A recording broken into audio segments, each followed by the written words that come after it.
네, 반갑습니다. 자, 1회 모의고사 치렀습니다. 점수가, 그죠?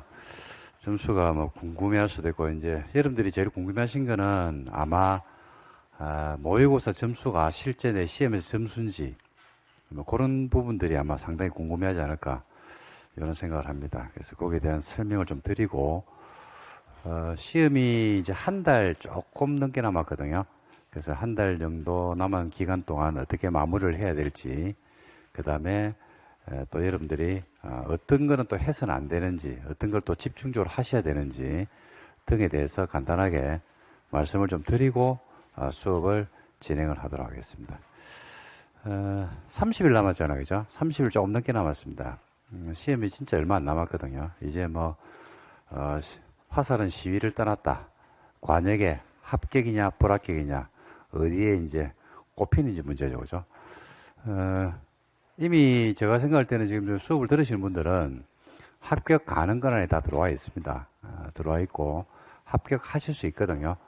그런데 이제 화살은 시위를 떠났는데 여러분들은 합격이라는 관역을 쏘았거든요. 쏘았는데 그게 이제 다른 외풍 때문에 화살이 비껴갈 수도 있고요. 그 다음에 합격이라고 하는 관역에 꽂힐 수도 있습니다.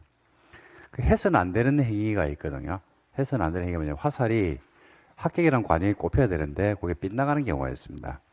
그 빗나가는 경우가 어떤 경우가 있냐면 첫 번째 제일 조심하셔야 될 거는요. 새로운 걸 보시면 안 돼요. 새로운 걸.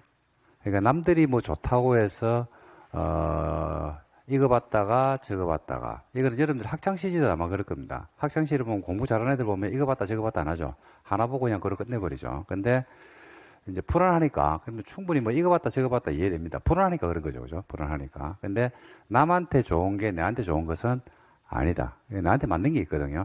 그래서 나한테 맞는 것이라는 게 뭐냐면 여러분들이 지금 공부를 처음 시작하시는 분들이 아니고 이미 충분히 공부가 합격할 만큼의 공부는 머릿속에 다 들어와 있습니다. 들어와 있기 때문에 이걸 어떻게 정리해서 가느냐 이게 관건이지 새로운 지식이 들어와가지고 여러분을 합격으로 바꿔주는데 불합격을 합격으로 바꾼다든지 그런 경우는 지금은 없습니다. 시험이 뭐 한 두세 달 남았다 100일 남았다라고 한다 그러면 그게 가능할 수는 있는데 지금 현재 시점에서 30일 남은 시점에서는 그건 아니라는 이야기죠. 그래서 보셨던 걸 계속 보시는 게 가장 합격에 근접한 길이다. 이걸 꼭 좀 말씀드리고 싶습니다. 그래서 여러분들이 부동산 공법을 예를 든다 그러면 뭐 나름대로 대부분이 제가 알기로는 숨나무 공법을 보는 거라고 보시는데 그 책을 계속 보셔야 됩니다. 그 책을 완벽하게 뭔가 정리된 날이 올까요 안 올까요? 그런 날 안 옵니다. 완벽하게 정리되려고 하지 말고 정리하는 과정이 시험이니까 그냥 최대한 보는 것만큼 보고 간다. 이렇게 생각하시고 계속 끊임없이 보셔야 되고 숨나무 공법 지금 들으시는 분들은 압축 강의를 대부분 들을 건데요. 제가 팁을 하나 드리면 시험 치기 전에 압축 강의를 듣고 시험을 한번 쳐보세요. 효과가 얼마나 좋은지. 그죠?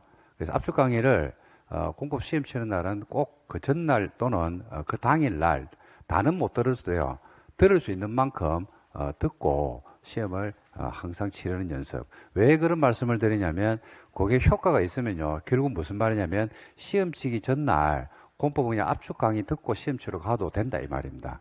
그런 식으로 반복을 했으면 좋겠다는 말씀을 드리고 싶습니다. 그래서 최종 마무리에서는 제가 꼭 부탁하고 싶은 것은 한 개입니다. 새로운 것보다는 기존에 봤던 것 중심으로 계속 보고 또 보고 이자 묻고 보고 또 보고 이자 묻고 보고 또 보고 이자 묻고 요것만 반복을 하시면 되고 여러분 스스로를 믿으셔야 돼요.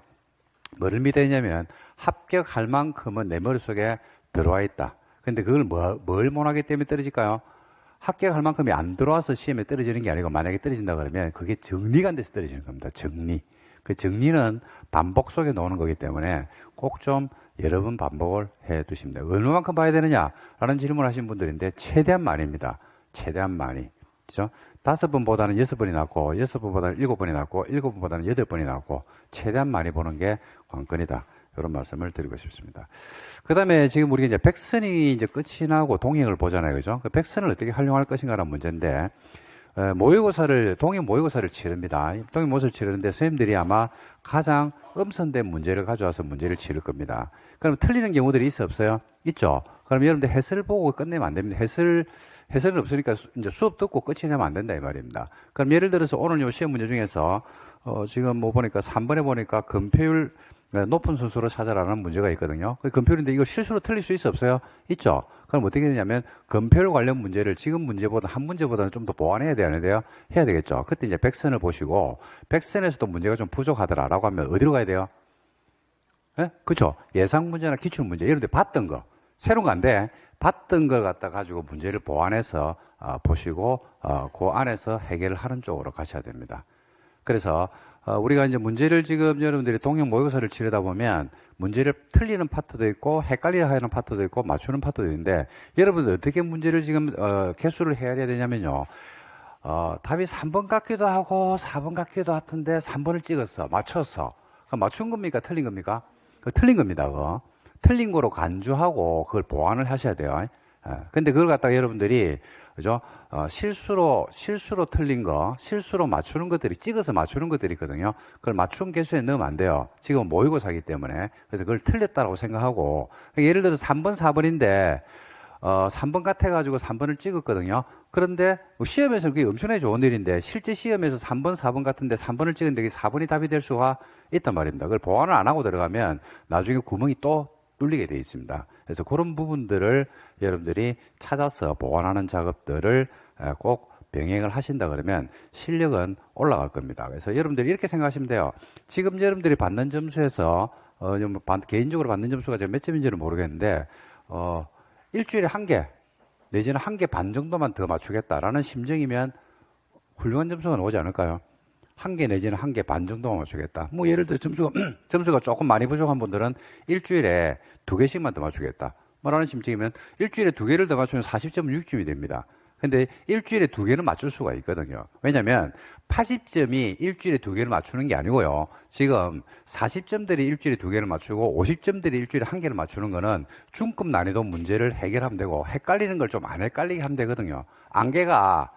앞에 안개가 자욱하게 꺼 있는 것을 갖다 안개가 완전히 거쳐질 필요는 없습니다. 햇빛이 쫙쫙 내리쬐가지고 안개가 완전히 거쳐지면 참 좋은데 흐릿하게라도 거쳐지면 답은 찾을 수가 있습니다. 그래서 그런 부분들을 여러분들이 염두에 두시면서 하루에 한두 개 정도 내지는 하루가 아니고 일주일에 한두 개 정도 플러스 한다라는 심정으로 하시면 좋을 것 같다는 말씀을 꼭 드리고 싶습니다. 그리고 이제 동행을 보는데 하나만 제가 플러스 알파를 하나 드린다 그러면요. 동행을 보는데 동행은 지금 매주마다 과목별로 40문항을 가지고 시간 체크를 하면서 보고 계시잖아요. 그죠? 근데 여기서 여러분들이 꼭 간과하면 안 되는 게 시험은 어떻게 치르냐면요. 실제 시험은 1교시에서 민법과 개론을 같이 치릅니다. 그리고 2-1교시에서 공법과 중개사 법령을 같이 치르고요. 그 다음에 2-2교시에서 세법 공시를 같이 치르거든요. 제가 뭔 말하고 싶으냐면 공법만 치를 때 공법에 집중을 하지만은 내 머리가 그러니까 공법 같은 경우는 법령하고 시험을 같이 치르거든요. 법령하고 공법이 왔다 갔다 줘야 돼요. 그러니까 법령 문제를 좀 전에 40번 문제를 풀다가 41번 공법으로 머리가 전환돼야 됩니다, 이게. 그렇죠? 그죠? 근데 거기에 대한 연습이 안 돼 있으면 큰일 납니다. 그 실패하는 경우들이 굉장히 많거든요. 민법에서 시간을 너무 많이 잡아먹어가지고 개론에서 또 시간을 너무 많이 잡아먹어서 개론 계산 문제 때문에 끙끙대는 바람에 민법을 문제 푸는 시간이 30분밖에 안 남았다. 그러니까 민법만 가지고 50분을 생각하면 안 됩니다. 그래서 전범위 모의고사를 반드시 몇 번을 치르셔야 돼요. 전범위 모의고사를 꼭 시간을 안 빼서 치러보는 연습들이 꼭 필요합니다. 이걸 놓치고 가서 실제 시험에서 시간 안 빼 실패해서 우리가 울고 노는 수험생을 제가 매년 어마무시하게 보거든요. 실력은 좋은데 마지막 그 작전에 실패를 합니다. 왜 여러분들이 이런 걸 좀 무시합니다. 근데 마무리는 여기에서 마무리가 디테일한 것들의 마무리가 돼줘야 된다. 마무리는 다른 게 아니에요. 지구 단위 계획을 알고 개발 행위 허가를 아는 것은요, 마무리 아닙니다. 그거는 이미 우리가 11월, 12월, 1월, 2월 작년부터 해서 충분히 학습이 된 거고, 아직까지 지구 단위를 모르겠다 그러면 그거 그냥 버리고 하면 돼요. 그건 시험에 나오면 틀리든지 찍든지 하면 됩니다. 그걸 지금 마무리하는 건 아니거든요. 그런 것들은 마무리가 아니고 이미 알고 있는데 헷갈려하는 것들을 정리를 하고, 그 다음에 시험에서 내 실력과 상관없는 외풍 때문에, 외풍이죠, 그게. 실력과 상관없는 외풍 때문에 만약에 시험에서 80문제를 풀 때 약간 실수를 하게 된다든지 그러면 그게 마무리가 안 되는 겁니다. 마무리는 그걸 하셔야 돼요. 항상. 그래서 여러분 양궁 선수들 보면요. 양궁 선수들 보면 밤에 너희 집에서 네 혼자 아주 편한 데서 10점을 쏴라 그러면 10발 쏘면 10발 다 10점입니다. 근데 걔들 마무리를 어디로 가냐면요. 경기장에 가서 마무리하거든요. 야구장에 가가지고 관역 세워놓고 쏩니다. 뭐 하는 겁니까? 소음을 들으면서 실제 분위기하고 똑같은 걸 느끼면서 해봐라는 이야기죠. 그래서 뭘 줄인다는 이야기예요? 실수를 줄이죠. 근데 그게 금메달과 은메달의 차이거든요. 그게 합격과 불합격의 차이입니다, 여러분들. 그래서 꼭 반드시 필히 무조건 지금은 우리가 40문제를 시험을 치렀는데 그러지 마시고 전체 문제를 항상은 아니지만은 몇 번이라도 전체 문제를 보면서 그 시간 안배를 하셔야 되고, 두 번째 중요한 거는요, 공법은 특히 중요한 거는 건너뛰는 연습들을 꼭 좀 하셔야 됩니다. 건너뛰는 연습들. 건너뛰는 게 뭐냐면 시험장 가면 킬러급 문제들이 우리가 이제 6과목 중에서 유달리 많은 게 공법이거든요. 올해도 아마 킬러급 문제가 작으면 한 6문제, 많으면 8문제나 9문제까지도 출제될 수 있는데, 이제 그 문제가 나왔을 때 그걸 어떻게 눈을 질끈 감고 다음 문제로 넘어가는지, 이런 연습들이 꼭 좀 필요하지 않을까, 이렇게 생각합니다. 그러려고 그러면 전체 문제를 보셔야 되고, 그러니까 이거죠. 전체 문제를 바라는 이유는 그겁니다. 예를 들어서 80문제를 푸는데요. 80문제를 푸는데 개론 32번하고 33번의 문제가 내가 풀 수 있을 것 같아서 달려들었는데 시간이 많이 걸려. 그러니까 그걸 풀었더니만 나중에 민법에서 배분된 시간이 40분밖에 안 걸려. 그러면 민법을 갖다가 여러분들이 지금 동행을 치게 되면 50분 내지는 1시간의 시간이 주어지면서 시험을 치잖아요. 근데 실제 시험에서 그렇게 안 오거든요. 그러니까 민법에서 실수를 하게 돼 있다 말입니다. 시간이 부족하면. 근데 그 연습이 돼 있는 분들은요, 어떻게 하냐면 그런 문제가 나왔을 때 나에게 주어진 시간이 100분이기 때문에 그 100분 안에서 해결 못 되는 것들은 빨리빨리 점프하겠다라는 작전을 세우고 들어갑니다. 근데 그게 실제 굉장히 큰 요소로서 마지막 마무리에서 중요한 요소들입니다. 그래서 제가 진짜 당부하고 싶은데, 그거는 여러분 현장에서 제가 매년 보는 거거든요. 실력이 좋은데 시험에 떨어지는 분들인데 그분들은 실력 때문에 떨어지는 게 아니고, 실력은 좋은데 시험에 떨어지는 이유는 다른 게 아니고 마지막 마무리입니다. 그래서 아까 말씀드린 바와 같이 전범위 모의고사 꼭 치르셔야 되고요. 그 다음에 새로운 자료 절대로 보면 안 되고, 그 다음에 세 번째는 점프하는 연습. 절대평가입니다. 절대평가. 그러니까 우리가 시험에 치르는 분들이 상담할 때 처음에 공부하실 때도요, 어떤 상담이 많냐면 몇 명이나 합격해요, 이런 것들 많아요. 이 상대평가는요, 경쟁률이 얼마입니까? 몇 명이나 합격합니까? 이런 것들이 중요할 수 있죠. 근데 그거하고 상관없어요. 절대평가 시험은 그냥 내가 몇 점 받으면 합격하는 겁니까? 60 받으면 평균 60이거든요. 1차에서 120점, 2차 180점 받으면 합격하는 겁니다. 경쟁률하고 아무 상관없어요. 내가 그 점수 안에 들어가면 되는 겁니다. 그래서 내가 그 점수를 받기 위해서 어떻게 내 나름대로 작전을 짤 것인가인데, 첫 번째 한번 할게요. 첫 번째, 새로운 자료 보면 돼? 안 돼? 안 돼요. 지금은 안 돼요. 두 번째, 뭐라고 했어요? 두 번째? 그렇죠. 두 번째는 뭐냐면 문제를 보면서 건너뛰는 연습을 해야 돼요. 세 번째는 40문제를 치는 게 아니라는 사실을 반드시 염두에 돼요. 40문제가 아니고 80문제입니다. 80문제. 그래서 그 시간 안배에 대한 연습이 안 돼 있으면 큰일 납니다. 그리고 시간 안배는 뭐를 포함하냐면요, 답안지를 마킹하는 것도 포함합니다. 답안지를 마킹하는 것도. 요즘 최근의 경향이 감독하시는 분들이요, 이게 수능이라든지 공무원 시험이나 이런 데서 인터넷에서 뭐 종을 갖다가 30초를 일찍 올렸다, 아니면 시험지를 어떤 교실에서는 30초를 갖다가 시험을 일찍 치렀다라고 해가지고 인터넷에 공개가 돼버리죠. 난리가 나죠. 그래서 요즘은 감독하시는 분들이 옛날에 굉장히 인간적이었거든요. 근데 그분들이 나중에 문책을 받습니다. 그래서 굉장히 엄격하게 합니다. 기계적으로 합니다. 기계적으로. 시작 똑같이, 땡 똑같이 해가지고 만약에 답안 제출 안 하죠. 그럼 바로 나가빕니다, 그냥. 요즘 다 그렇습니다. 그래서 거기에서 울고 불고 실패하는 경우들이 매년 어마무시하게 생기거든요. 그래서 우리 랜다나 본원에서도 작년에도 생겼고요. 재작년도 생겼고 실수강생 중에서도 생겼다니까요. 인터넷 강의 들으신 분들은 무수히 생겼겠죠. 그리고 그 연습이 안 된 분들은 반드시 실수하게 되어 있습니다. 그래서 그 마무리를 꼭 반드시 필히 무조건 해야 되니까 꼭 좀 여러분들 관과하지 마시고 하시기 바랍니다. 수험생의 99%는요 뭐가 궁금하냐면요 지구단위 궁금해요.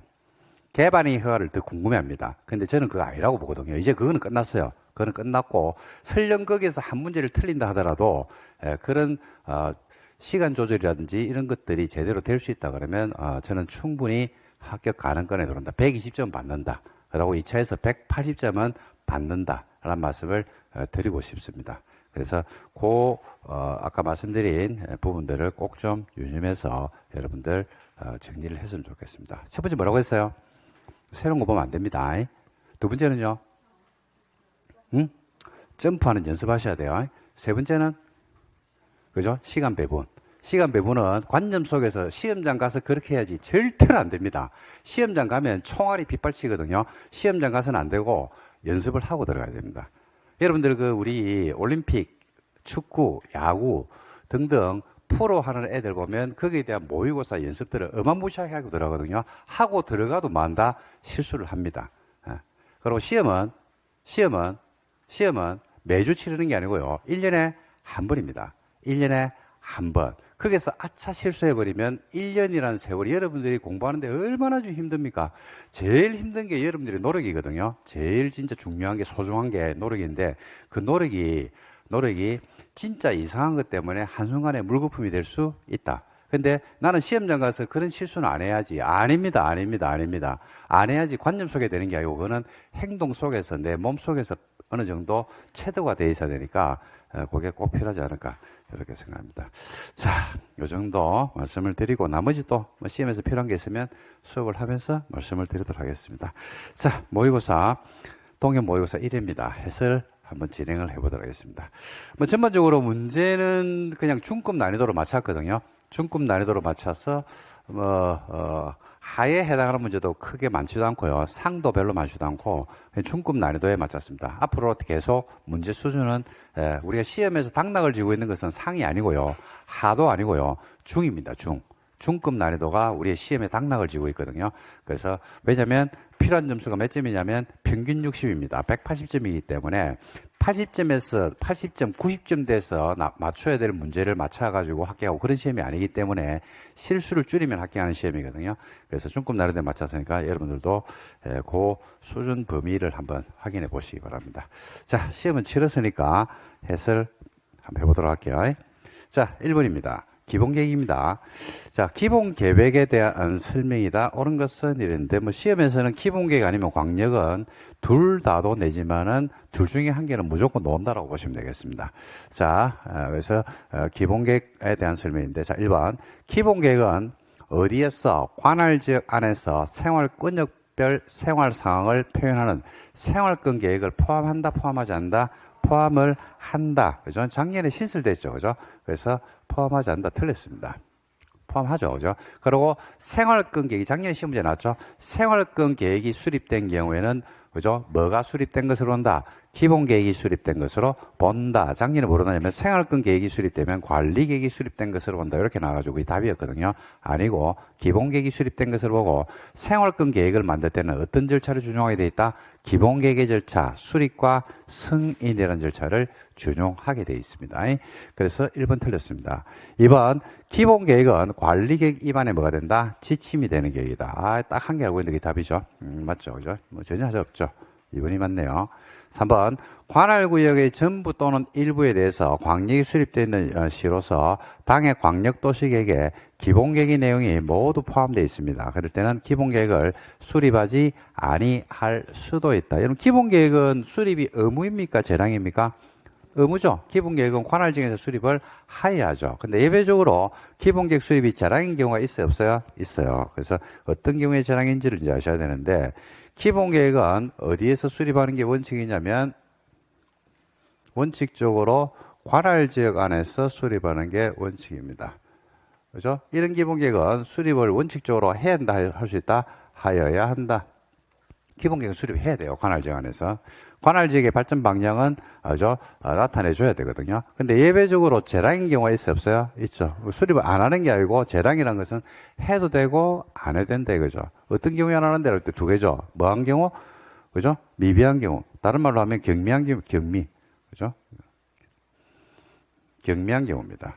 그래서 관할의 범위가 경미하다는 이야기죠. 그래서 첫 번째, 수도권에 속하지 않고 광역시하고 경계를 같이 하지 않는 인구는 얼마입니까? 10만 이하짜리 시군일 때 세 가지가 동시에 충족되면 되거든요. 그럴 때는 기본계획을 생략할 수가 있어요. 수도권에 속하지 않고 광역시와 경계를 같이 하지 않는 인구 얼마? 10만 이하. 또 다른 거로 말할 수 있어요?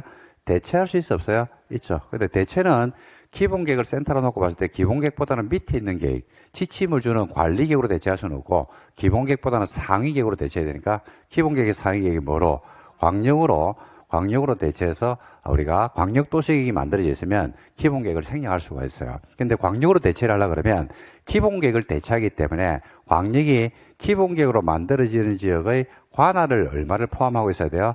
관할을 전부 다를 포함해야 돼요. 전부 또는 일부는 안 됩니다. 일부는 안 되고 어디만큼? 전부 뿐만 아니라 뭐까지도 내용도 전부를 포함하고 있죠. 그럴 때는 생략할 수가 있다 없다? 있다. 그래서 이걸 여러분들 노래를 불렀죠. 관할 전부 내용 전부 관할 전부 내용 전부 이렇게 했기 때문에 여기서 함정은 어디에 파놨다? 일부에 파놨습니다. 그 다음에 특별시장이라고 딱 명시적으로 줘버렸어요. 특별시장이 기본계획을 수립 변경할 때는 국장 승인을 받는 것이 아니고 특별시장이나 광역시장이 기본계획을 수립 승인하면 스스로가 만다 확정을 해버리죠. 그래서 국장 승인을 받다 이런 거 없습니다. 기본계획을 변경을 합니다. 변경한다는 변경한다는 말이 나오면요. 기본계획을 변경한다는 말이 나오면 어디 가더라도 뭐를 변경한다는 말이 나오죠. 그럼 바꿔빼요. 뭐로? 원래 절차. 그러니까 기본계획 같은 경우는 수립한다. 관리계획을 변경하는 경우는, 변경이라는 말 제압해요. 뭐로? 위반하는 경우는 이런 식으로. 원래 절차를 준용하거든요. 그래서 변경은 처음의 절차를 준용한다. 이게 변경이란 말이 여러분들이 시험장 들어가면 지문을 몇 개를 볼 거냐면 200개의 지문을 볼 거거든요. 지문을 200개를 볼 겁니다. 근데 변경이란 표현이 나와 있는 지문이 지문 전체 200개 중에서 한 대여섯 개를 보게 될 겁니다. 함정을 많이 파거든요. 특히. 그래서 변경이란 말이 많이 나오니까 시험에서 많이 나오니까 변경이란 말이 나왔을 때 전혀 생각하지 마시고 변경할 때는 항상 원래의 절차를 만다 준용을 한다. 근데 변경되는 사항이 경미할 수 있어 없어요? 있죠. 그럴 때는 이제 생략하는 경우들이 있습니다. 그래서 기본계획을 변경하면 국가계획과 밀접 관련이 있으면 공청회 절차를 생략할 수 있다. 공청회는 여러분들 생략한다는 규정을 본 적이 있어 없어요? 그런가? 없어. 그러니까 수립할 때도 공청회는 생략하는 게 없죠. 고로 변경할 때도 생략하면 돼, 안 돼? 안 된다. 다 틀릴 수 있습니다. 답은 아는 거 딱 한 개인데 기본계획은 관리에게 지침을 준다고 한 개인데 그게 답이었습니다. 그러니까 1번은 문제를 갖다 굉장히 신경을 많이 써서 전화했습니다. 어떻게 하면 이거 저는 맞추게 할까? 그죠? 그래서 문제에 신경을 많이 쓰는 흔적이 안 보입니까? 보이죠? 다 맞추게 하려고. 자, 이번 일단 한 페이지는 다 맞추게 하려고 일부러 신경을 많이 썼습니다. 답을. 2번. 이게 이제 답이 이렇거든요. 문제 볼게요. 문제를 낼 때, 요렇게 문제를 냈을 때 정답을 맞춘 사람이 100명이 시험 치가지고 90명이 이제 정답을 맞췄잖아요. 그죠? 근데 이걸 갖다가 이 똑같은 문제를 가지고요. 정답률을 한 60명으로 떨어뜨릴 수 있어요. 어떻게 하면 되냐면요. 3번 지문하고 2번 지문을 바꿔비면 돼요. 2번에서 답이 나왔거든. 그렇기 때문에 3번 같은 걸 답을 골라냈는데 3번을 2번으로 올리고 2번을 4번 정도로 빼버리죠. 그러면 곳곳에 함정을 박아놨거든. 그러니까 답이 갑자기 몇 개 된다? 2개 되는 거죠. 전분강 또는 1분강 막 헷갈리기 시작하는 거지. 그러고 나서 뭘 본다? 야를 보죠. 그러면 이제 그다음부터 이게 확신이 안 가는 겁니다. 그러니까 똑같은 문제를 가지고요. 출제하시는 분들이 그걸 알거든요. 똑같은 문제를 가지고 번호 배치를 가지고 수험생들을 혼란에 확 빠뜨릴 수 있어요. 똑같은 문제인데. 그러니까 제가 아까 말씀드리는 외풍에 흔들리지 말라는 것은 문제가 그렇게 바뀐다 하더라도 정답이 달라져서는 안 되거든요. 그러려고 그러면 내가 중심이 있어야 돼요. 그러려고 그러면 그게 맞는 연습이 되어 있어야 됩니다. 그렇지 않으면 문제 난이도에 따라서 내 실력만큼 점수가 안 나오는 그런 경우들이 있어요. 근데 이런 경우들이 많거든요. 시험장에서 최고의 점수를 받았다라는 분들이 의외로 많아요. 한 번도 받아본 적이 없는 점수를 시험장에서 받았다 이런 분들이 있거든요. 왜 그런지 아십니까? 새벽 기도로 가서 그렇다고? 아니다. 아니다. 말도 안 되는 소리. 새벽 기도? 통성 기도 해봐라 되는가? 안 된다. 그건 안 도와준다. 도와주면 안 돼. 그죠? 아니, 하나님이 예를 들어서 부처님이, 그죠? 우리 아들 합격시켜 주세요. 공부 안 하는데. 그럼 다른 사람이 떨어져야 되는데. 그걸 도와주면 돼? 그 형평성에 반하는 거 아이가? 아니, 공부를 안 하는데 기도했다고 아를 합격시켜 주면 누군가 떨어질 거 아이가? 공부를 하나는 떨어지잖아. 그걸 형평성에 반한다니까. 그래서 그런 기도는 안 들어줘요. 뭘 해야 되냐면, 내가 실수하지 않게끔 내가 내 실력만큼 나오게 해주세요. 그럼 들어준다니까요. 기도 내용을 잘 봐요. 기도 내용 보면 돈 벌게 해주세요. 말도 안, 돈 벌게 안 해준다. 말도 안 되는 소리. 그죠? 내가 노력한 만큼, 그죠? 결과가 오게 해주세요. 그러면 들어준다니까요. 그럼 우주의 기운이 내를 도와주죠. 자, 외풍이 늘리면 안 된다. 그게 실력입니다, 지금은. 그 다음에 관리계획 절차입니다. 옳은 것은. 자, 산업유통개발지능도 나왔네요. 작년에도 나왔죠, 산업유통은요. 최근 들어서 많이 내고 있어요, 야들. 산업유통개발지능지구는 우리가 관리계획 절차에 있어가지고, 관리계획 입안권자에게 지역 주민들이 입안을 제한할 수 있어 없어요? 안을 제시할 수 있어요. 뭐에 대해서? 그러니까 지, 산업, 지구, 입체에 대해서인데 여기서 말하는 산업이 뭡니까? 산업, 유통, 개발, 진흥, 지구에 대해서 입안을 제한할 수 있다 없다? 있는데 산업, 유통, 개발, 진흥, 지구에 대해서 주민이 입안을 제한할 때는요. 요건이 여기에 있는 주민들은 어디에 사는 주민들이 되냐면 계획관리, 생산관리, 자연녹지에 있는 유보용도지역에 있는 주민이 돼요. 그리고 주민들이 제한할 때는요. 야를 제한할 때 최소 면적이 얼마? 1만, 최대 3만 원 돼야 되고 그 중에서 계획관리지역의 몇 프로?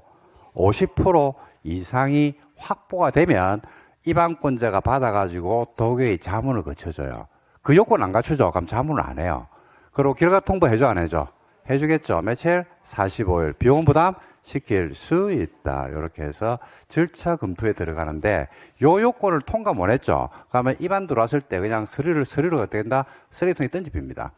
예를 들어서 계획관리, 생산관리, 자연녹지라고 했는데 생산녹지직에서 산업유통개발진흥지구를 지정해 주세요라고 입안을 제안했죠. 그러면 그 제안서를 검토할까 안 할까? 안 하고 쓰레기통에 넣어빈다니까요. 그 요건을 통과하면 이제 또 나머지 절차로 간다 이 말입니다. 그래서 그 내용들이 여러분들 머릿속에 들어줘야 돼요. 그래서 보시면 첫 번째 산업유통개발진흥지구에 대해서 입안을 제한할 때는 대상 지역은 어디요? 계획관리 함대 어디요? 생산관리 또 어디요? 자연녹지 최소 면적이 1만에서 3만 계획관리가 차지하는 비중이 몇 프로 이상? 50% 이상. 국장은 관계 중앙행정기관장의 요청이 없어도 이상한데 이거 국가 기밀을 지켜야 할 필요가 있으면 주민의 의견 절차를 여러분 국가 기밀일 때는 주민의 의견을 생략할 수가 있어 없어요? 있죠. 근데 기밀인지 아닌지 여부를 입안권자나 결정권자가 독자적으로 판단하는 게 아니고 관계 중앙행정기관이 뭐 해야 돼요? 요청을 해줘야 돼요. 요거는 기밀이니까 그죠? 협의나 심의 내지는 주민의 의견을 생략하세요라고 요청이 들어야지만 다 할 수 있겠죠. 틀렸습니다. 그 다음에 도시공객시설 부지 면적이 10% 미만입니다. 미만을 바꿔요. 그럴 때는 주민의 의견 청취, 협의, 심의, 그 다음에 절차를 갖다가 생략할 수가 있다. 맞습니까? 자, 주민의 의견, 의회의 의견, 협의, 심의 절차를 생략하는 경우들이 있어 없어요? 있죠. 도시공객시설 부지 면적이 10%가 아니고 몇 프로? 5% 미만의 변경이고요. 도시지역이 확대되는 게 아니고 뭐 될 때? 축소될 때입니다. 축소. 그럴 때는 생략할 수 있죠. 그래서 5%가 아니고, 10%가 아니고 몇 프로 된다? 5%가 돼야 됩니다. 그 다음에 주민은 입체복합구역입니다. 도시운계시설 입체복합구역 증인에서 입안권자에게 입안을 제한할 수 있다. 기지, 산업지구 입체에서, 자, 기지, 산업지구 입체에서, 자, 기가 뭐냐면 기반시설이죠. 자, 동의용권이 면적 얼마? 5분의 4. 5분의 죄송합니다. 저한테 죄송할 필요는 없어요. 실수할 수 있지. 괜찮아. 그런 가지고 뭐 죄송하고 뭐, 그리고 말로 죄송하지 말고 뭐 사오고 그러세요. 말로 하는 거 제일 싫다. 말로 하면 진정성이 있어, 없어? 없어. 표현을 해야 돼요. 표현을. 말로 사랑한다. 웃기는 소리는. 선물하고 같이 줘야지, 효과가. 알겠지? 말로 사랑한다 보다 꽃이라도 하나 주면서 그래야지 효과가 2배로 게이지가 상승하잖아. 4배 상승하려고 그러면. 더 비싼 거. 그렇죠. 자, 그 다음에 하는 면적 얼마? 3분의. 그 다음에 입체는 얼마요? 5분의 4의 동의를 받는데, 이거 면적이죠. 그죠? 근데 면적 계산할 때는 국공지를, 제외하고 계산한다. 왜냐하면 주민이 하기 때문에 국가 지자체는 가지고 있는 국공지는 빼고 계산합니다. 그래서 입안권자에게 입안을 제한할 수는 있는데, 제한할 때 국공유지를 포함하는 게 아니고 제외하고 면적 얼마? 5분의 4 동의를 받아서 입안을 제한합니다. 자, 지구 단위 계획구역 지정에 대해서 시장군수가 입안했어요. 지구 단위 계획구역 지정이나 기존의 용도지구를 폐지하고 지구 단위 계획으로 대체하는 것에 대해서 시장군수가 입안했죠. 그러면 관리계획, 시장군수가 입안한 관리계획 결정권자는 도지사가 돼야 되는데 지구 단위 계획만 그러면 누가 됩니까? 도지사가 아니죠. 누가 합니까? 시장군수가 관리계획의 결정권자가 되죠. 그래서 답은 몇 번에서 나왔냐면 1번에서 나왔습니다. 자, 그 다음에 3번 한번 보겠습니다. 자, 올해는 건폐율 또는 용적률이 출제 가능성이 어마무시하게 높습니다. 여기 지금 2년째 안 나오고 있거든요. 야는 보통 경년제로 냅니다. 퐁당으로 나오거든요. 한 해 나오고, 한 해 쉬고, 한 해 나오고, 한 해 쉬고. 그러니까 10년에 5문제를 나와주는 게 일반적인 경우인데, 지금 몇 년을 쉬었냐면 2년을 쉬었어요, 2년. 작년 안 나왔고 재작년도 안 나왔거든요. 올해는 출제 가능성이 상당히 높은 해다 이래 보시면 됩니다. 근데 이거는 여러분들이 건폐율 용적률 이미 외우고 계시기 때문에 외우는데 그대로 가시면 돼요. 자, 근데 건폐율 용적률은요, 하나만 제가 말씀드릴게요. 이것도 실수를 많이 하시던데 많이 하고 간혹가다 하는 경우가 있는데, 시험은 건폐율로 나왔는데 기분이 너무 좋아가지고 용적률을 푸는 분들이 있어요. 낮은 곳부터 높은 곳으로 찾아라고 했는데 기분이 너무 좋아가지고 거꾸로 푸는 분들이 있어요. 아니, 매년 발생하는 현상입니다. 그래서 그런 부분들은 좀 조심을 하시기 바랍니다. 자, 뭘 물어봤어요? 건폐율을 물어봤죠. 그리고 높은 것부터 낮은 것으로 했습니다. 높은 것을. 자, 풀어주시죠. 준주구적 얼마? 70. 수산자, 갑자기 5657이 아니네, 이것이. 그죠? 5657이 아닙니다. 5657이 아니라서 정리를 좀 하고 가셔야 되겠네. 자, 건폐율과 용적률에 뭐가 있냐면요. 일반 규정이 있어요. 일반 규정. 일반 규정이라는 것은 21개 용도, 지역별로 대통령령에서 이야기하는 건폐율이 있잖아요. 그죠? 자, 그게 이제 먼저 건폐율부터 해볼게요. 건폐율은 어떻게 되는데? 라고 했을 때, 자, 얼마요?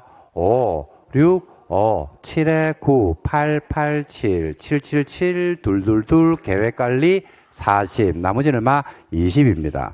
용적률은 일종 전용 주거지역에서 출발해가지고 주거지역은 얼마 플러스한다? 50. 상업지역은 얼마 마이너스? 200. 그 다음에 공업지역도 얼마 플러스? 50이죠. 그래서 100, 150, 200, 250, 300, 준주거지역 얼마? 500. 상업지역은 1500, 1300, 1100, 900. 공업지역은 300, 350, 400.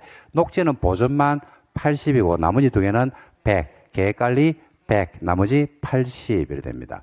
자, 근데 뭐를 내버렸냐면요. 특례를 내버렸어요. 특례. 그래서 특례가 나왔는데, 특례도 시험에서 4년 전인가 특례를 가지고 단독 출제를 했고요. 간혹가다 이제 섞어서 문제가 올 수도 있거든요. 그래서 특례를 하셨는데, 특례는 뭐냐면 용도 지역이 아니고 용도 지구나 용도 구역이 건폐율 용적률을 가지고 있는 경우가 있어요. 그죠? 그래서 요거는 숫자로 해야 되는데, 요거는 여러분들 암기를 할 때 어떻게 외우라고 제가 말씀드렸냐면, 건폐율을 먼저 건폐율을 먼저 잡아내고 그 다음에 이걸 용적률로 갖다 붙이라고 했거든요. 외우는 방법이 있죠. 어떻게 외우라고 했어요? 수, 산, 자, 원을 수, 산, 자, 원을 개발할 때는 얼마? 40입니다. 똑같죠? 그러고 공원에서 밥에 묵죠. 칠하죠. 얼마? 60. 그 다음에 농공단지죠. 농공단지. 농공단지는 얼마입니까? 70이죠. 70. 그 다음에 공업지역 안에 있는 국가 일반 산업단지가 있습니다. 그는 원래 공업지역 안에 있으면 공업지역은 70이거든요. 근데 국가 산업단지, 일반 산업단지, 첨단 산업단지가 되면 70에 얼마? 80입니다. 이게 이제 여러분들 건폐율 규정입니다. 건폐율 규정. 이번에 개정되면서 추가된 게 농공단지는 70인데 기반시설이 잘 갖춰져 있더라. 그러면 얼마까지 해줄 수 있다? 80까지. 70이 80이 되는 건 아니고 원래는 똑같아요. 70으로 똑같은데 80으로 바뀐 게 아닙니다. 기반시설이 잘 갖춰져 있으면 그죠? 추가적으로 10%를 완화시켜야죠. 80이 될 수도 있다, 없다? 있다, 이 말입니다. 자, 그러고 나서 여기다 용적률을 붙여버려야 되죠. 용적률을 붙여버리면 수산자원 보호구 이건 용적률이 얼만데요? 수산자원 보호구역이라서 용도구의 행위자는 셉니다. 얼마? 80이고. 개발을 진흥시키니까 얼마요? 100이죠. 원이기 때문에 100이라고 했죠. 칠학지구는 자연칠학지구인데 용적률 규정이 없어요. 그리고 농단지는 용적률이 얼마? 150이고, 그 다음에 우리가 공업지역에 있는 국가일반 산업단지도 용적률이 있다, 없다? 없다. 이렇게 해서 여러분들이 알고 계시면 됩니다. 그리고 여기에 말하는 개발진흥지구는 어디에 있을 때? 그러니까 도시 외의 지역에 있는 개발진흥지구일 때는 건폐율 40에 용적률이 100입니다. 근데 이 개발진흥지구가 녹지지역에 있는 경우가 있거든요. 개발진흥지구가 어디에 있더라? 녹지지역에. 원래 녹지는 건폐율이 얼마입니까? 20이죠. 근데 이건 얼마? 30이 됩니다. 30. 요까지 알아두시면 되겠습니다. 그래서 요 규정하고 같이 이제 복합적으로 돼야 되는데, 이거는 특례이기 때문에 특례가 암기가 돼야지 요 문제가 풀립니다. 문제가 수준이 좀 있는 문제예요, 이거는.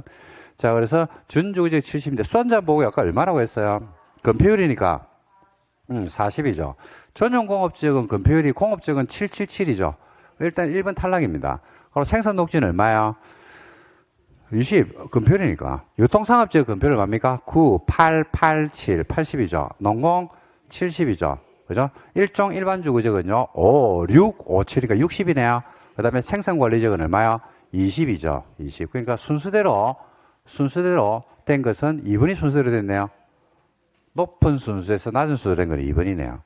그 다음에 생산 녹지는 얼마야? 20이죠. 녹지는 다 둘이니까. 전용주거지역은, 그죠? 둘 다 1종이든 2종이든 50이죠. 자연취락지구는 얼마야?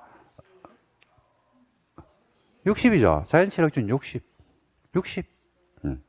그 답은 2번에서 나왔습니다. 만약에 낮은 곳부터 높은 곳으로 찾아내려면 답은 3번이 될 겁니다, 아마. 그죠?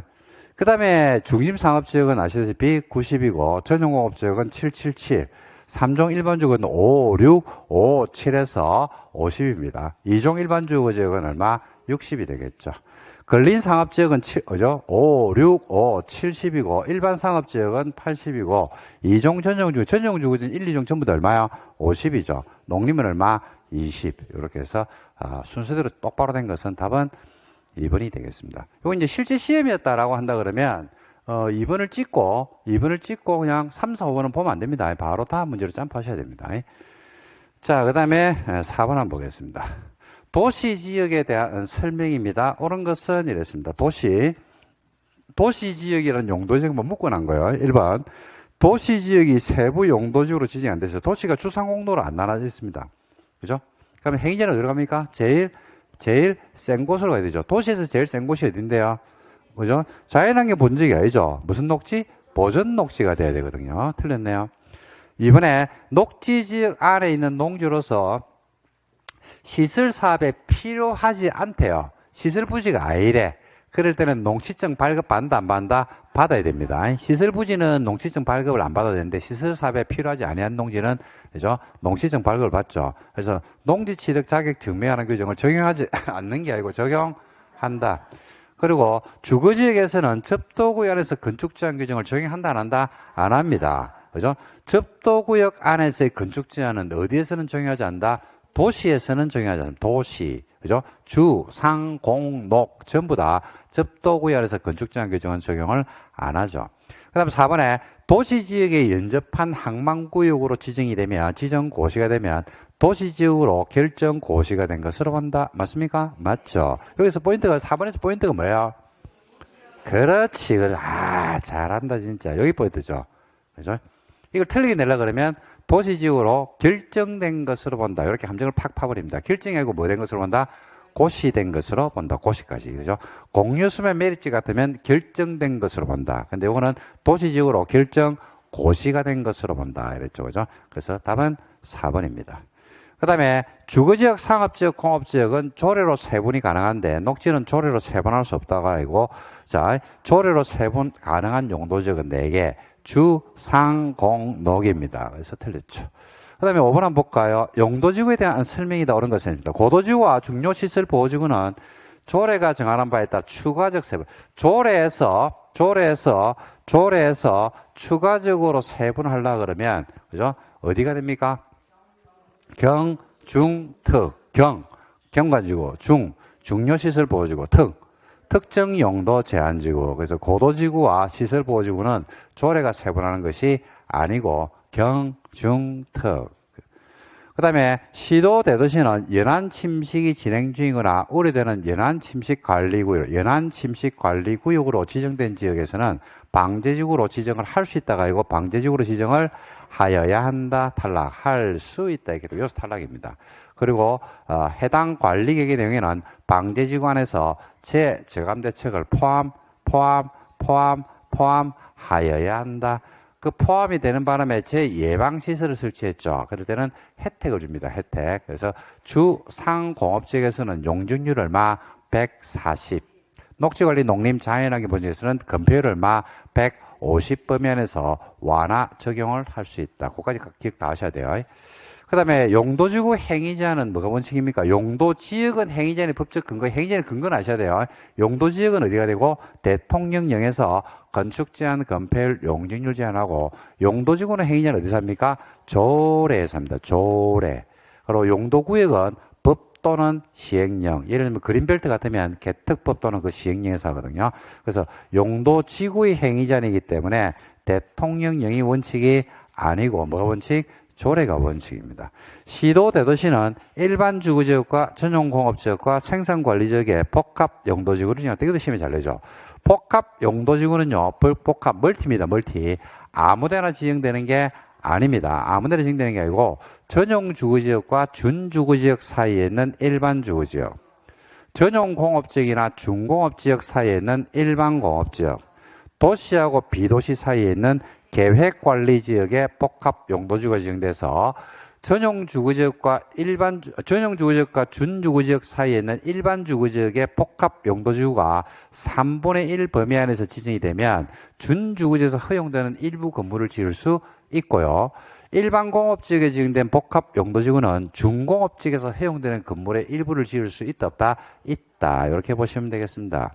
그 다음에 보호취락지구 이번에 새로 들어왔죠. 그죠? 보호취락지구. 이 보호취락지구는 여러분들이 뭐하고 거의 유사하다고 보시면 되냐면 자연취락지구 행위제한과 거의 유사하다. 이렇게 해서 여러분들이 시험장 가시면 됩니다. 따로 공부하지 마시고. 그래서 보호취락지구는 몇 층? 4층 이하 범위 안에서, 그죠? 일반 음식점을 지을 수 있다 없다? 없다. 우리 자연취락지구에서 일반 음식점 돼야 안 돼요? 안 되죠. 그죠? 똑같습니다. 보호취락지구도 안 됩니다. 답은 5번이 옳습니다. 그래서 5번까지 풀었습니다. 다 맞추신 분? 우와. 그 다음에 6번. 손 안 들어도 되는데. 자, 봅시다. 자, 번쩍 뜨시네. 6번. 자, 매수 청구하고 해제 권고하고 소유자 해제 신청입니다. 권리부지를 다 모아봤습니다. 자, 매수 청구. 1번. 매수 청구. 매수 청구를 받은 시장군수는 청구가 들어왔죠. 그러면 얼마나 6월이죠. 안에 매수할까 말까를 결정해서 통보한다. 매수할까 말까를 알려주는 거는 몇 개월이에요? 6개월이죠. 한다고 했죠. 그러면 얼마나 매수해야 돼요? 2년. 자, 청구를 했으나 매수를 거부하는 경우가 있습니다. 매수 청구를 행사했거든요. 근데 특광시장 군수가 돈 없다라고 하면서 매수를 거부하든지 매수한다고 하고 나서 매수를 지연하는 경우가 있어 없어요? 있죠. 그럴 때는 토지를 막을 수 있다. 활용할 수 있습니다. 자, 활용할 때 어떻게 활용할 수 있어요? 그죠? 튼튼. 그래서 튼튼 말고 10년 가면 안 되는 거예요. 내가 튼튼하고 여러분들 튼튼이라면 안 돼. 그게 바뀐 것 같네요. 여러분 튼튼이니까 야 네가 이야기해봐. 튼튼이 뭔지. 그러면 안 되고 제가 튼튼이라면 여러분이 튼튼이 뭔지를 이야기를 해야 되는데 시험장 갈 때 튼튼은 모르겠고 튼튼 말고 하는 거지. 시험장 가면 튼튼이라고 안 나옵니다. 첫 번째 뭐야? 3층 이하짜리 단독. 앞단독 뒷단독. 하지 말고 단독주택이 광해 단독이 있고 협의 단독이 있잖아요. 광해 단독이면 다중이나 다가구가 된다 이 말이에요. 그죠? 어떤 단독? 협의 단독. 그 협의 단독이 뒤에 있거든요. 그 뒷단독. 아니 왜 뒷단독이라고 하냐면 주택의 종류는 단독이 있고 공동이 있잖아. 그 단독주택 안에 들어가면 단독이 있고 다중이 있고 다가구가 있고 공간이 있잖아. 그죠? 이건 무슨 단독? 요거는 뒷단독.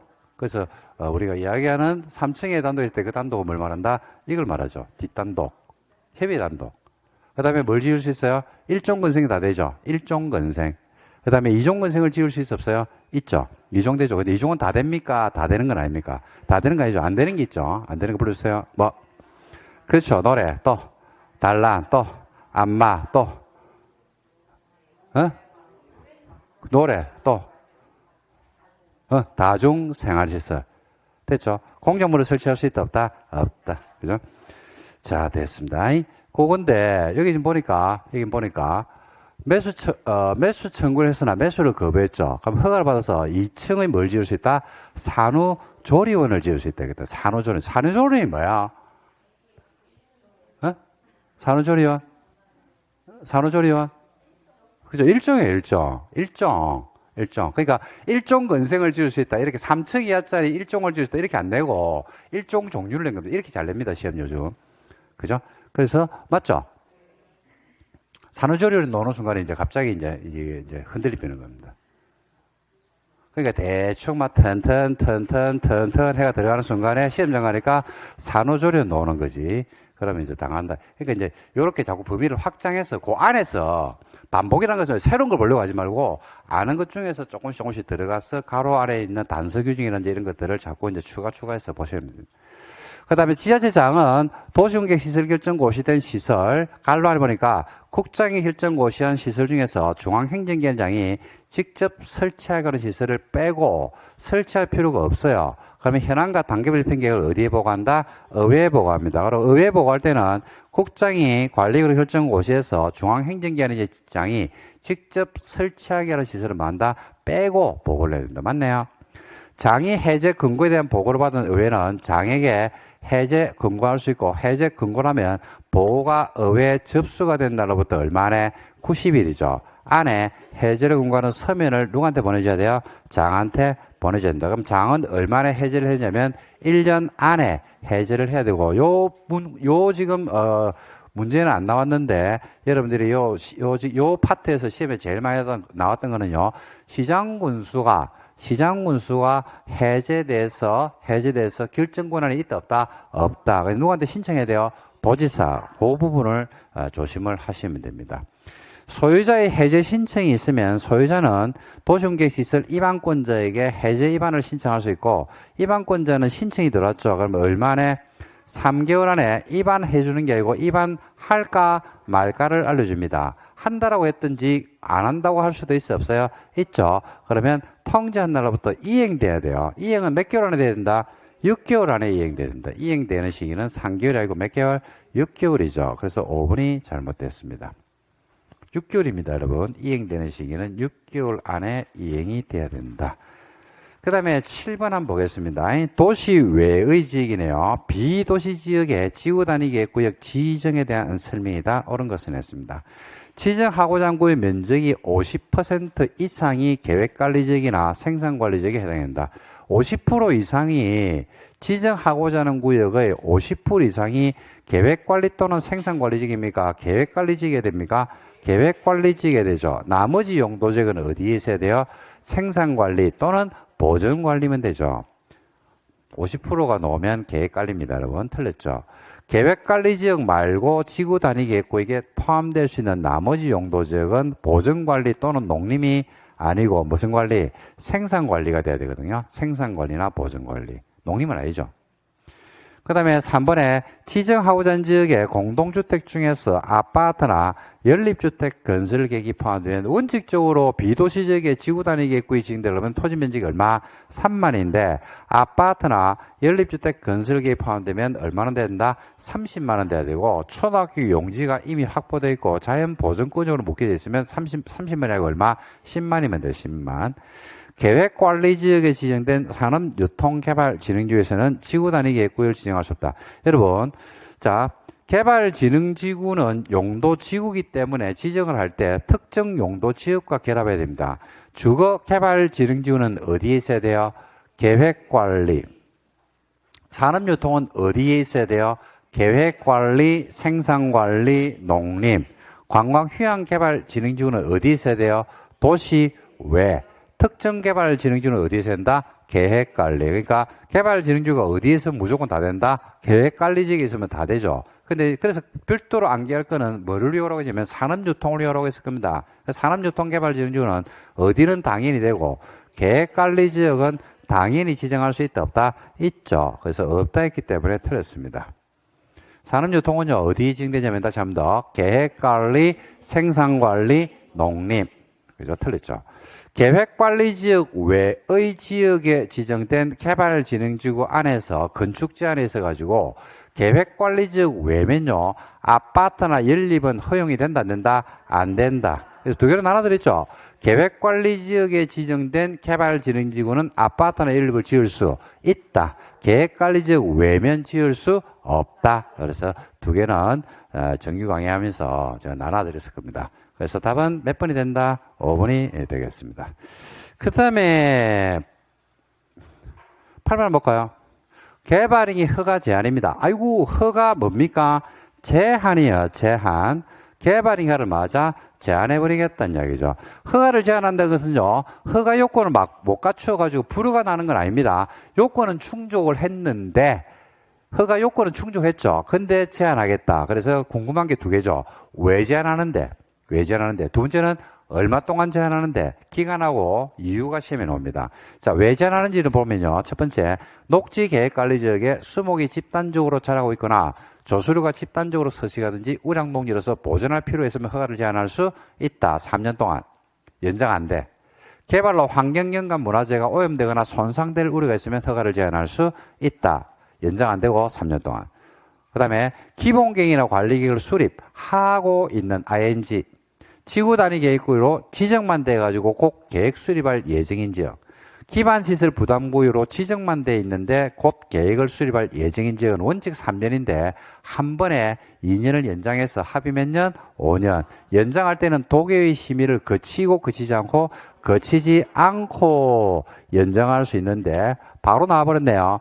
기반시설 부담구역에서 허가 제한을 연장할 때는 도계의 심의를 거치지 않고 연장은 몇 년? 2년 연장할 수 있다. 완벽하네요.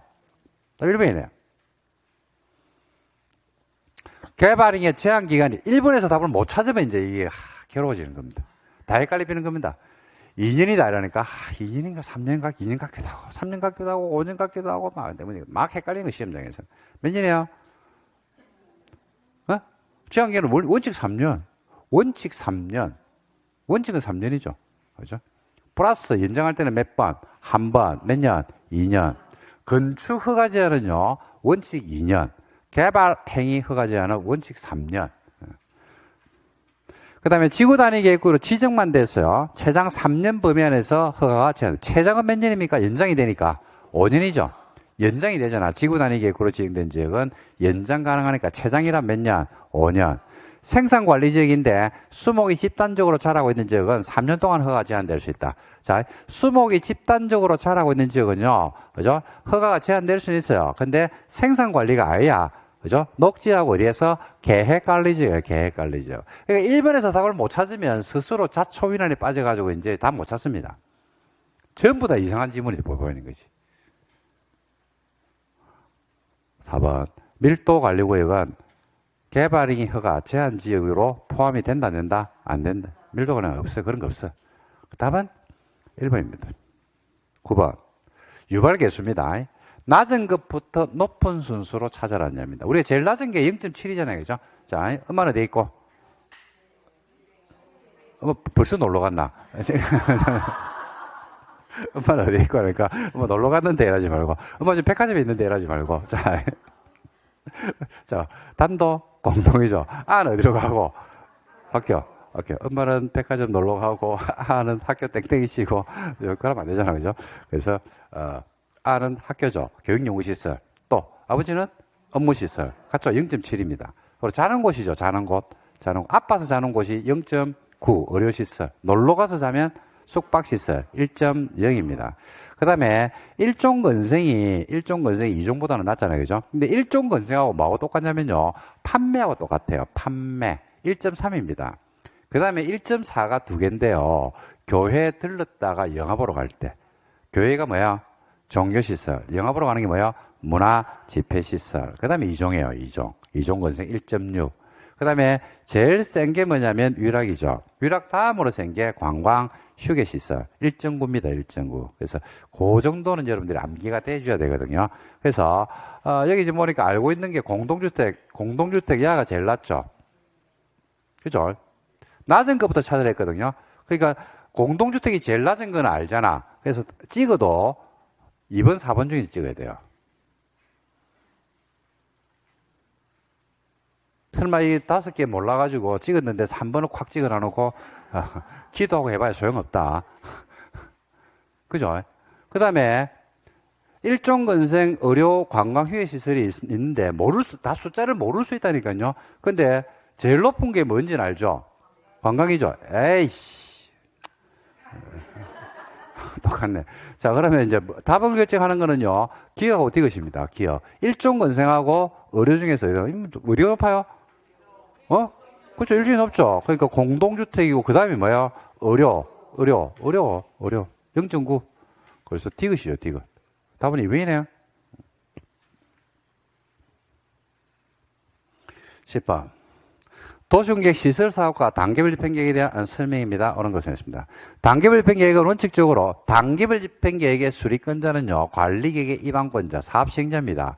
원칙이라면 원칙적 입안권자에 누가 된다? 특광시장군수가 돼야 됩니다. 누구요? 특광시장군수죠. 단계별 집행계획은 도시공객 시설 결정 고시로부터 몇 개월 안에? 3개월 안에 만들어요. 3개월 안에. 3년이 아니죠. 3개월입니다. 3개월 안에 재원조달과 보상계획을 포함해서 만듭니다. 특광시장 우선은 도시공객 시설 결정 5시로부터 2년 지날 때까지 시설 설치에 관한 사업이 안 됐어요. 그럴 때는 단계별 집행계획 수립이 안 되면 3층 이하짜리 단독이 아니고 단계별 집행계획이 수립이 안 됐고 1단계 집행계획에 포함이 안 돼도 토지를 활용할 수 있다. 튼튼히 아니고 뭐요? 임시로. 그래서 가설 건물이나 공작물이 돼야 되지 3층의 단독이면 아까 매춘권에서 나오던 튼튼입니다. 튼튼. 그죠? 틀렸죠? 민간 부분의 사업 시행자가 사업 시행자로 지정을 받을 때 우리가 시설 사업에서 사업 시행자로 지정을 받을 때 행정청이 원칙인데 비행정청은 시설 사업을 하고 싶으면 뭘 받아야 된다? 지정을 받습니다. 근데 그 중에서도 민간이 사업 시행자들라 그러면 면적 3분의 1을 뭐하고 소유하고 소유자 총수 얼마? 2분의 1 이상의 뭘 받아라? 동의를 받아야 됩니다. 4번 네가 범위네요.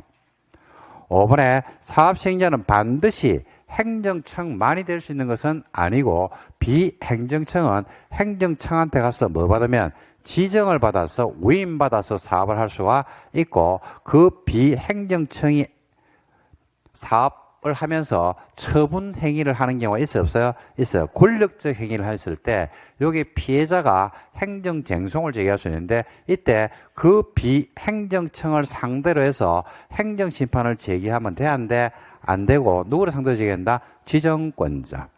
권한을 준 지정권자를 상대로 해야 됩니다. 탈락이죠? 답은 몇 번에서 나왔다? 4번에서 나왔습니다. 11번.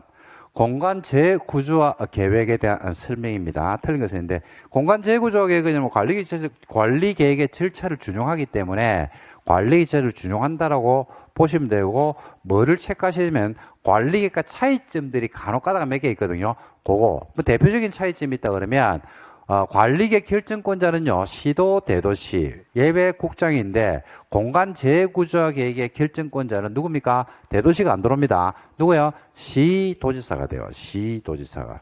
그죠? 그래서 그런 차이점들을 아셔야 돼요. 나머지는 관리계획 절차를 준용합니다. 옳은 것은 했거든요. 자, 보시면 1번. 공간 재구조화 계획 입안을 위해서 기초설 때 환경성 검토나 토지 적성 평가나 취약성 분석이 포함된 조사를 하는 것은 똑같아요. 관리계획과. 생략할 수 없습니까? 생략할 수 있습니까? 생략할 수 있다. 기초조사 생략할 수 있다. 관리계획과 똑같다. 관리계획 절차하고 똑같이 생략할 수가 있다. 국장시도 혁신구역입니다. 혁신구역 특이하죠? 혁신구역이 안에 보면 좀 특이한 게 많아요. 혁신구역 꼭 기억해야 돼요. 지정을 위한 공간 재구조를 결정할 때 뭡니까? 관계 행정기관의 장과 만다 협의하죠. 협의 요청을 받은 기관의 장은 특별한 사유가 없으면 답변해 주는 기간이 며칠이더라? 20일이라고. 혁신구역은 며칠? 10일입니다. 10일. 그래서 틀렸죠. 시도지사가 결정하는 공간 재구조화 계획 중 혁신구역이나 복합용도구역과 입체복합구역 지정 입지타당성입니다. 시도가 관리계획 공간 재구조화 계획 결정을 할 때는요, 원칙적으로 지방도시계획위원회 심의를 거쳐야 돼요. 근데 입지타당성에 관한 사항은 별도로 체크하셔야 됩니다. 어디 심의를 거친다? 중앙도시계획위원회 심의를 거쳐야 한다. 입지타당성 체크하시면 답 3번이네요. 국장시도는 공간 재구조화 계획을 결정하면 특광시장 군수에게 송부를 하고 송부를 받은 입안권자가 이를 고시하는 게 아니고 공간 재구조화 계획이나 관리 계획은요, 결정권자가 막이 됐다. 고시. 결정권자가 고시해야 되죠. 틀렸. 공간 재구조화 계획 결정의 법적 구속력, 효력은 지형도면을 고시한 날의 그 다음 날부터 효력이 발생하는 게 아니고 지형도면을 만 날, 고시한 날부터 효력이 발생해버리죠. 그래서 다 틀렸습니다. 그래서 답은 몇 번입니까? 3번입니까? 예, 3번에서 오는 게 나왔죠. 12번 들어갑니다. 자, 국회법령상 하나의 대지가 두 개 이상의 용도지역, 용도지구, 용도구역에 걸치는 경우가 있어 없어요? 있죠. 그때 가장 작은 부분의 규모가 330 이하일 때는 건폐율 용적률은 가중 평균값을 내고요. 그 다음에 건축 제한은 가장 넓은 대지로 뭐 된다? 흡수가 됩니다. 맞습니까? 예. 자, 1000제곱미터의 대지가 있는데 준주거지역에 500이 있고요. 1종 일반주거지역에 300이 있고 2종 일반주거지역에 200이 있답니다. 용도지역이 몇 군데 걸쳐 있네요? 3군데 걸쳐 있죠. 근데 가장 작은 부분의 면적이 330 이하는 맞네요. 그죠? 이때 건축 제한 건폐율 용적률을 찾아가라. 건축 제한은 어떻게 한다? 가장 넓은 대지로 흡수합니다. 가장 넓은 게 누굽니까? 준주거지역이죠. 그래서 건축 제한은 준주거지로 가면 돼요. 건축 제한은 준주거지역이니까 4번, 5번은 자동 탈락입니다. 자, 나머지는 이제 건폐율 용적률을 찾아야 되는데, 그죠? 자, 조건을 줬네요. 준주거지역의 건폐율 용적률, 일반주거지역의 건폐율 용적률, 2종의 건폐율 용적률을 줬기 때문에 가중 평균값을 찾으면 되거든요. 지금 보니까 건폐율만 찾으면 답은 찾네요. 그죠? 그래서 건폐율만 한번 찾아볼게요. 찾는 방식은 똑같아요. 자, 500제곱미터의 대지가, 봐봐요. 500제곱미터의 대지가 건폐율이 얼마냐면 70이네요. 맞죠? 70. 그 다음에 300제곱미터 1종 일반주거지역이 건폐율이 1종 50이죠. 그 다음에 나머지 200제곱미터인 2종 일반주거지역의 건폐율이 60이죠. 이렇게 조례에 나와 있답니다. 그렇게 해서 찾아봐라는 얘기죠. 그러면 지금 가중평균이었거든요. 가중평균. 평균이 아니에요. 산술평균하면요, 7 플러스 5 플러스 6 나누기 3이라면 산술평균인데 가중평균이라서 달라요. 그래서 건폐율을 찾아라 했거든요. 건폐율은 뭐분의, 건폐율 까먹나? 건폐율 공식을 까먹으면 안 되죠. 무슨 면적? 건축 면적이죠. 근데 각각에 있는 건축 면적이 다르잖아요. 그죠? 57, 35, 35, 15 건축면적 26, 12 그죠? 의 건축면적이 나오는데 전체 건축면적을 합산해야 되겠죠. 그죠? 35, 15, 1, 2 이라면 얼마입니까? 35 플러스 15 이라면 500이죠. 그 다음에 1, 2 이라면 620이죠. 620 대지 면적은 얼마인데요? 1000. 그래서 건폐율 평균은 가중 평균은 얼마야? 62%. 62%. 그럼 이번에 다 합산해가지고 나눠비면 됩니다. 그죠? 그래서 이거는 제가 수업할 때 이런 말씀을 드렸죠. 이 문제가 나오면 묻지도 말고 따지지도 말고 뭐라고 했어요? 합산. 합산하면 끝입니다. 합산. 자, 13번 들어가 보겠습니다. 도시개발법에서 13번 개발 계획에 대한 설명이다. 옳은 것을 골라봐라 이랬습니다. 옳은 것을. 자, 이런 조합 문제가 나오면요. 조합 문제가 제일 쉬워요. 하나씩 풀 때마다 제끼고 하면 됩니다. 그러면 전체를 몰라도 답은 찾거든요. 1번 특광시장 군수는 도시개발구역을 지정하려면 해당 도시개발구역에 대한 개발계획을 뭐 해야 된다? 수립을 해야 된다. 맞습니까? 개발계획은 누가 만들어요? 지정권자가 만들죠. 지정권자가 누굽니까? 시도 대도시입니다. 누구 때문에 틀려버립니까? 시장군수 때문에 틀려버려요. 이거는. 개발계획의 수립권자는 지정권자입니다. 그죠? 그래서 탈락이죠. 옳은 것을 했기 때문에 1번 탈락, 2번 탈락, 다 탈락입니다. 자, 니은 한번 볼까요? 국가가 보입니까? 국가가 동의 안 받아. 국가재세는 동의 안 받아요. 그 문제 같은데요. 국가가 환지방식 도시개발 사업에 대한 개발계획을 수립할 때는 환지방식이 지원되는 지역에서 면적 3분의 1, 소유청수 2분의 1 동의를 받아야 한다. 누구는 동의 안 받아요? 국가나 지자체는 동의 받아 안 받아? 안 받는다. 그래서 틀렸죠. 그 기억, 니은도 틀렸어요. 니은도 틀렸어요. 그 답 나왔네. 답 4번이죠. 기억 제끼고 니은 제끼고 하니까 답은 4번. 그죠? 그 다음 D가 도시개발구역 지정이 제한된 후부터 개발계획이 수립되기 전 사이에 소유자가 바뀌는 경우 있어 없어요? 있죠. 그때는 기존 소유자 동의서를 기준한다. 맞습니까? 예. 작년에 나온 거죠. 리얼 수용 대상이 되는 토지 건물과 이에 관한 소유권의 권리나 광학권의 건물의 권리가 있으면 여기에 대한 세부 목록은 지정하고 나서 나중에 계획에 포함시킬 수 있는 것은 박스에 2개 다 있는 곳입니다. 박스에 2개 다 있는 그 세네요. 그래서 맞죠. 답은 디귿 리얼이 맞습니다. 14번 도시개발구역 지정에 대한 설명이다. 옳은 것을 골라봐라 이랬습니다. 도시개발구역은 원칙적으로 누가 지정합니까? 시도 대도시가 지정하는데 면적이 330만 이상이면 국토교통부 장관의 승인을 받는다. 이런 거 없어요. 막 상장했죠. 330만 이상일 때 국장 승인을 받는다. 이런 거 없어요. 330만 원 뭐 하는 거냐면 복합기능 도시예요. 개발계획 만들 복합기능 도시. 그죠? 틀렸죠. 승인은 이런 거 없습니다. 없는 거 막 만들지 말고. 아이고, 나는 우리나라 국민들이 제일 무서워하는 게 나왔네요. 국방상, 군사상, 기밀을 좋아한다. 어릴 때부터 방공의식이 너무나 투철해가지고 이 문제를 보는 순간에 야는 절대로 틀리면 안 된다라고 생각하는. 국방상, 군사상, 기밀을 좋아하면 국장이 도시개발구역을 지정한다. 맞습니까? 이런 거 없어. 그런 거 없다. 이런 거 없다. 3번. 없다 이라니까 어떤 분이 만들어야 되는 거 아이가? 이런 이야기 하면. 그렇죠. 오늘 한번 건의를 해보도록 하겠습니다. 현재는 없다. 3번. 토지 소유자가 도시개발구역 지정을 제안합니다. 누가요? 민간이죠. 민간이 도시개발구역 지정을 제한할 때는 면적 얼마? 3분의 1의 동의를 받는데 이때 동의를 받을 때 면적 3분의 2에는 지상권자를 포함한다 제한한다? 포함하죠. 맞네요. 완벽하네. 3번이 완벽합니다. 3번입니다. 시장군수구청장은 도계위 심의를 거쳐서 시도한테 요청하는 게 아니고 제안 들어왔기 때문에 도계위 뭘 것인다? 자문. 정부 출연기관의 장이나 공공기관의 장은 면적이 20만 제곱미터인 도시개발구역 지정을 제한할 때는 국토교통부 장관에게 지정을 제한하려 그러면 세 가지 조건을 갖춰야 돼요. 첫 번째, 공공기관의 장이나 정부 출연기관의 장만 국장한테 제한할 수 있고 면적은 얼마나 돼야 되고 30만. 그리고 뭐하고 밀접 관련이 있어야 돼? 국가계획과 밀접 관련이 있다는 말이 들어와 줘야 돼요. 세 가지가 동시 충족돼야 되는데 지금 면적도 틀렸고요. 국가계획도 없어. 그래서 국장한테 제한할 수 없다. 답은 몇 번에서 나왔어요? 3번입니다. 15번 볼게요. 면적이 20만 제곱미터랍니다.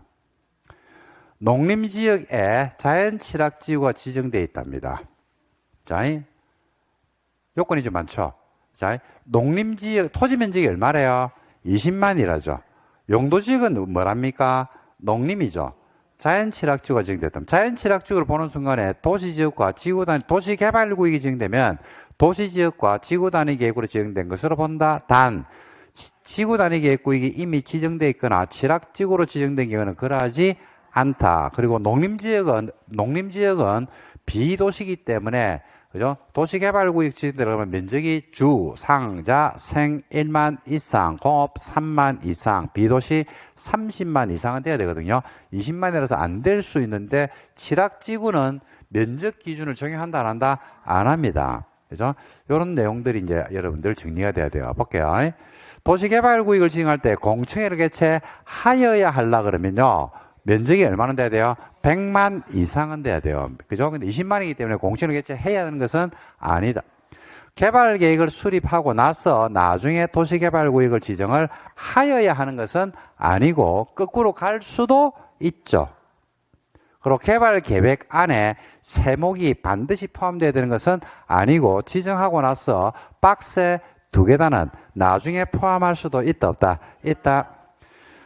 도시개발구역 지정을 위한 공람 공고를 인터넷 지자체 공보하고 인터넷 홈페이지에 하려 그러면 공보에 원래 2개 이상의 일간신문을 해야 되잖아요. 그죠? 근데 공보에 할 수도 있죠. 그러려 그러면 면적이 얼마나 돼야 돼요? 10만 미만인데 야는 면적이 20만이기 때문에 공보에 하면 돼, 안 돼? 안 된다. 그 다음에 4번에 도시개발구역으로 지정이 되어도 도시지역과 지구단위 계획으로 지정된 것으로 본다 안 본다? 안 본다. 딱 한 개 알고 있는데 그게 답이죠. 면적이 30만 이상은 돼야지 도시개발구역으로 지정할 수 있다. 30만 이상이 돼야 되는 것은 원칙은 30만이 맞아요. 비도시는 30만이거든. 근데 뭐로 지정되면 취락지구, 지구단위 계획구역, 개발진흥지구로 지정되면 면적 기준을 적용한다 안 한다? 안 하기 때문에 30만 이상이 돼야지 지정하는 것은 아니고 아니어도 지정할 수 있다. 그 답은 몇 번? 4번입니다. 답 4번. 문제가 상당히 문제 좋네요. 15문제는. 16번입니다. 도시개발법상 수용 방식에 따른 사업으로 조성된 토지, 수용으로 만들어진 토지 공급입니다. 자, 한번 보세요. 토지를 공급하는 방법이요. 원칙은 경쟁입찰이에요. 경쟁입찰. 근데 예외적으로 8030은 추첨으로 갈 수 있죠. 그리고 공적 목적이면 수의계약으로 갈 수도 있어 없어요? 있고 공급할 때 가격은 감정이 원칙입니다. 근데 감정이 원칙인데 예외적으로 감정가 이하로 공적 목적이면 감정가 이하로 줄 수도 있는데 공공사업 시행자가 공공이 그죠? 임대주택을 지을 용지로 들어가죠. 그럴 때는 감정가 이하로 줄 수 있다가 이거 줘야 된다. 1번. 민간 부분의 사업 시행자는 조성토지 공급 계획을 만들어서 시장군수 구청장을 거쳐서 지정권자한테 제출해서 누구한테 승인을 받는다? 지정권자 승인을 받습니다. 맞습니다. 지정권자는 승인할 때 여러분들 이거 조심해야 돼. 지정권자 승인할 때 지정권자가 국장일 때는 누구 의견 듣고? 그렇지. 시도, 대도시. 시도는 누구한테 의견 듣고요? 시군구. 실시계획에서 의견 듣는 게 내용이 토지 공급에 3년 전에 신설됐습니다. 근데 아직까지 문제는 안 나왔거든요. 이거 놓을 수 있어요. 조심하셔야 돼요. 수용의 경우에 토지 가격 평가는 토지 평가에 비해 심의를 거쳐 결정하되 그에 앞서 감정 평가한다. 맞습니까? 틀렸죠? 이거 어디 있는 거야? 환지에서 하는 거예요. 환지에서 가격 평가 방법이지, 이거는. 수용에서 가격 평가는 토지 평가에 심의 안 거쳐요. 그지? 예. 그죠? 분명히 뭐 보기는 봤어. 토지평가의 심의. 그리고 그에 앞서 이런 글자 보니까, 아싸, 아는 거 오랜만에 나왔다, 진짜. 이런 생각했는데, 그게, 틀렸습니다. 답은 2번이네. 네가 답이네. 3번에. 여기서 답을 못 찾았다면 시간 많이 걸리겠네. 학교 폐기물, 토지, 감정가 이하로 줄 수 있다. 맞죠? 원형지 공급도 가능한데, 원형지 면적은 전체 면적이 얼마? 3분의 1. 원형지 개발자, 누구 빼고? 깡패. 빼고 10년 범위 안에서 대통령 간의 원인이 매각할 수 없다. 그러니까 여기서 이번에서 답을 못 찾았다라고 하면, 그죠? 한 4-5번을 읽어봐야 됩니다. 결국 찍고 나오겠죠. 자, 12번입니다. 17번입니다. 환지 예정지입니다. 환지 예정지라는 글자를 보는 순간에 뭐가 빠바박 생각납니까? 예정지를 보는, 그렇지. 예정지는 딱 보는 순간에 머릿속에서 팍 치고 지나가야 돼요. 뭐요? 사용, 수익, 일반. 종전 토지의 임차권자가 있어요. 예정지 지정에서 임차권자 권리를 같이 지정을 해야 하는 것은 아닙니까? 예정지를 지정할 때는 임차권자를 같이 지정을 해야 합니까? 해야 되죠. 임차권이 많은 권리예요. 임차권이 사용수익 아이가. 임차권이 사용수익이니까 같이 지정해 줘야지. 예정지를 지정할 때는 토지 소유자 동의를 요하는 것은 아니다. 예정지 지정할 때 소유자가 동의합니까? 동의하지 않습니까? 에? 동의를 요하지 않죠? 맞죠? 맞죠? 근데 이번 답 안 찍지. 왜? 나쁜 말 같거든. 자, 나쁜 말 같거든. 안 찍어. 알아. 저는 동의를 요하지 않는다. 맞다. 동의 안 요하죠. 그죠? 동의 받아야 되는데, 이런 것도 동의 받아주기 맞는데, 법 개정해가지고 바꿔야 되는데, 이런 생각하는데. 나쁜 말 같거든. 예를 들어서 문제 풀 때 제가 압니다. 선악 기준으로 문제 풀어요. 나쁜 말 같으면 답 안 찍습니다. 자, 답이 2번입니다. 예정지가 채비지 용도로 지정이 되면 채비지. 사용수익분배를 뭐 동안 하더라? 처분할 수 있고, 이때 처분된 채비지는 공고일 다음날 소유권을 취득하는 게 아니고, 뭐 했을 때 처분했기 때문에 언제요? 등기. 종전 소유자는 예정지 효력 발생일이나 사업 시행자가 정한 사용수익 개시로부터 환지처분 공고 1까지, 그죠? 종전 소유자가 예정지를 사용수익하면 되는데, 안 돼요. 종전 소유자는 예정지를 사용수익할 수 없다. 누가 사용수익하냐면 예정지를 지정받은 자가 하는 거예요. 예정지를 지정받은 자가 하는 거죠. 예정지가 지정됨에 따라서 임차권 목적 달성이 불능으로 권리를 포기하거나 계약을 해지할 수 있다. 임차권자가 뭐라고 이야기합니까? 좁다. 거래나 손실보상은 시행자에게 행사해야 하는 건 아니고 할 수 있고, 누구한테 행사하는 게 원칙이에요? 소유자한테 하는 게 원칙인데, 소유자가 자금 여력이 안 될 때 대비해서 시행자에게 행사할 수 있다. 18번. 환지, 입치환지입니다. 입치환지를 보는 순간에 뭐가 생각납니까? 그렇죠. 아파트 주는 겁니다. 아파트 주는 거. 입치한지는 아파트 주는 겁니다. 임차권자 동의를 받았어요? 아니면 토지 소유자나 건물 소유자가 신청하는 겁니까? 토지 소유자나 건물 소유자가 하는 거예요. 분양 신청하는 거예요. 임차권자 동의는 필요 없습니다. 1번. 사업 시행자는 환지계획 작성 전, 동그라미. 환지계획을 만들기 전에 해야 돼요. 실시계획 내용이나 기준, 필지, 명세, 기간을 소유자에게 통지하고 분양 통지. 일간신문에 공고한다. 분양 공고. 입치한지 신청 기간은 통지한 날로부터 며칠? 30일에서 60일. 사업 시행자는 환지계획 작성에 지장이 없으면요, 20일 범위 안에서 연장할 수 있습니다.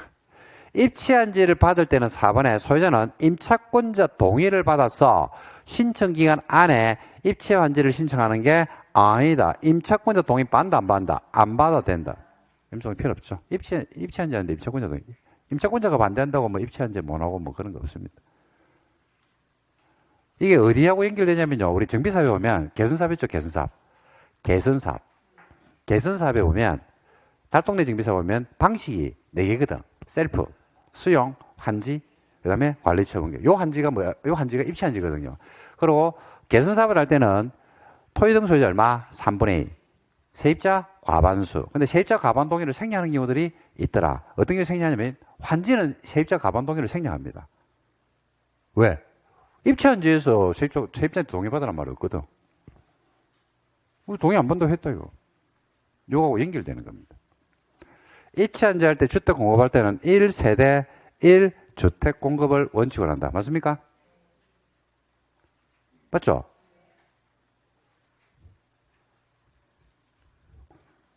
그렇지. 틀린 걸 고르고, 내가 놀랬네. 그죠? 그래서 답은 몇 번 틀렸어요? 4번. 이렇게 정리했습니다. 자, 정비법인데, 좀 쉴까요? 네, 좀 쉬었다 볼게요.